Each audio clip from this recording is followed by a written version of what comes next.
Hello అందరూ ఎలా ఉన్నారు? బాగున్నారా? అందరికీ వినాయక చవితి శుభాకాంక్షలు.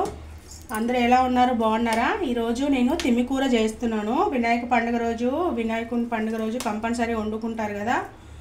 ఊర్లలోనైతే బచ్చల కూర వండుకుంటారు, ఇక్కడైతే తిమ్మికూర వండుకుంటారు.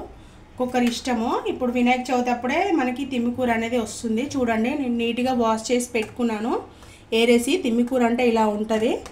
మరి ఎంతమందికి తెలుసో తెలీదో నాకు తెలీదు. చాలా టేస్ట్ అనేది ఉంటుంది. ఇట్లా ఏరేసి పక్కన పెట్టేసుకున్నాను. దీంట్లోకి ఏమేమి కావాలంటే చూపిస్తాను.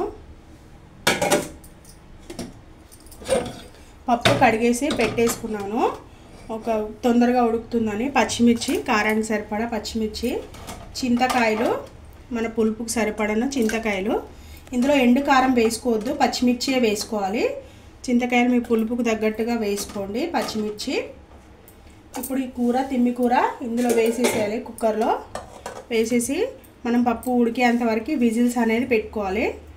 విజిల్స్ వచ్చాక అప్పుడు మనము మామూలు పప్పు గరిటెతో ఎలా మెత్తగా మెదిపేస్తామో అట్లా మెదిపి పోపు అనేది వేసుకోవాలి.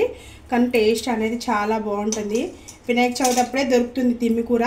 దొరికినప్పుడు కంపల్సరీ తినాలి. దీనికి మందు అట్లా ఏం వేయరు, పొలాలలో ఊరికే అలా విడిదిగా దొరుకుతుంది. ఇప్పుడు స్టవ్ అయితే వెలిగించుకొని మూత అయితే పెట్టేసుకుంటున్నాను. ఉడికాక చూపిస్తాను. కుక్కర్ అనేది పెట్టేసుకున్నాం కదా. శనగపప్పు కొద్దిగా నానబెట్టుకున్నాను, ఒక 2-3 స్పూన్లు. శనగపప్పు కూడా ఇందులో యాడ్ చేసుకోవాలి. మనం కందిపప్పు ఎంత వేసుకుంటామో శనగపప్పు అంత వేసుకోవద్దు. ఒక టేబుల్ స్పూన్ తోటి ఒక 2-3 టేబుల్ స్పూన్లు వేసుకోవాలి. కొంచెం ఒక ½ అన్ అవర్ ముందే నానబెట్టుకోవాలి, లేదంటే నానకపోయినా పర్వాలేదు, డైరెక్ట్ వేసినా పర్వాలేదు. ఇప్పుడు మూత అనేది పెట్టేసుకోవాలి. ఒక 4 to 5 విజిల్స్ అయితే పెట్టేసుకుంటాను. చూద్దాము ఒకసారి. కుక్కర్ స్టీమ్ అంతా పోయింది, మూత తీసేసుకుంటున్నాను. చూడండి, పప్పు అనేది చక్కగా ఉడికిపోయింది. ఇట్లా పప్పు గుత్తితో ఇట్లా మెత్తగా చేసేసుకోవాలి. ఇదంతా కూడా ఆకుకూర అంతా ఉంది కదా, చింతకాయ ఆకుకూర, ఇదంతా కూడా ఇక్కడ కూడా లేకుండా మంచిగా మెత్తగా అనేది చేసుకోవాలి. మెత్తగా చేసుకొని సాల్ట్ వేసుకోవాలి. సాల్ట్ వేసుకొని కొంచెం వాటర్ వేసుకొని పొయ్యి మీద అనేది ఒక 2 నిమిషాలు బాగా ఉడకనిచ్చేసుకోవాలి. తర్వాత మనం పోపు అనేది వేసుకోవాలి. ఇట్లా మెత్తగా చేసేసుకోవాలి బాగా. చింతకాయ అంతా ఉంటుంది కదా, తొక్క, అదంతా కూడా పచ్చిమిర్చి ఇదంతా మ్యాష్ చేసేసుకోవాలి.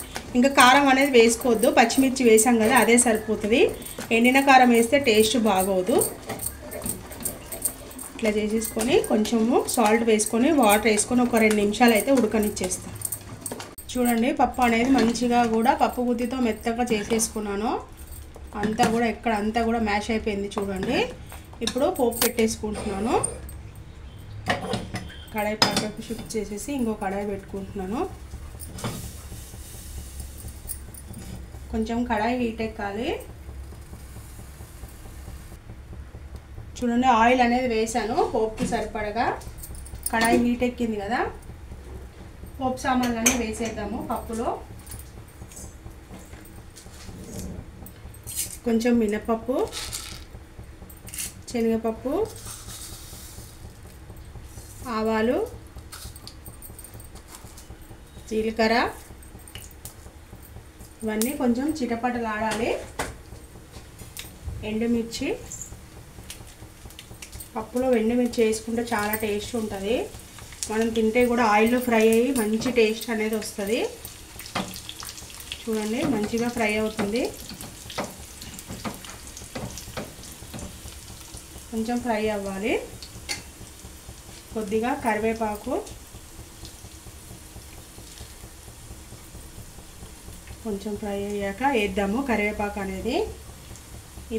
ఈ ఆకుకూర అనేది వినాయక చవితికి మాత్రమే వస్తుంది. తిమ్మికూర అనేది ఆ రోజే అమ్ముతారనమాట. ఆ రోజు ఖచ్చితంగా తింటే చాలా అంటే చాలా మంచిది. చూడండి, ఎండుమిర్చి అంతా వేగాయి కదా, కరివేపాకు వేస్తున్నాను. చూడండి, కరివేపాకు వేగిపోయింది కదా. పప్పు, కొద్దిగా ఇంగువ, పప్పులో ఇంగువ వేస్తే చాలా బాగుంటుంది టేస్ట్ అనేది. అయిపోయింది. స్టవ్ అయితే ఆఫ్ చేసేస్తున్నాను. ఇదంతా పోపు ఇందులో వేసేసి మీకు సర్వింగ్ బౌల్లోకి తీసుకొని చూపించేస్తాను. ఫ్రెండ్స్, ఎంతో టేస్టీగా ఉండే తిమ్మికూర చింతకాయ పప్పు అయితే రెడీ అయిపోయింది. చాలా అంటే చాలా బాగుంటుంది. ఒకసారి ఎవరైనా ట్రై చేయని వాళ్ళు ఉంటే ట్రై చేయండి. ఓకేనా ఫ్రెండ్స్, ఈ వీడియో కనుక మీకు నచ్చినట్టయితే లైక్ చేయండి, షేర్ చేయండి, నా ఛానల్ సబ్స్క్రైబ్ చేయండి ఫ్రెండ్స్. ఓకేనా? ఎవరైనా ఛానల్ కొత్తగా చూస్తున్న వాళ్ళైతే ఛానల్ సబ్స్క్రైబ్ చేసుకోండి ఫ్రెండ్స్, సపోర్ట్ చేయండి ఫ్రెండ్స్. ఓకేనా? Bye bye.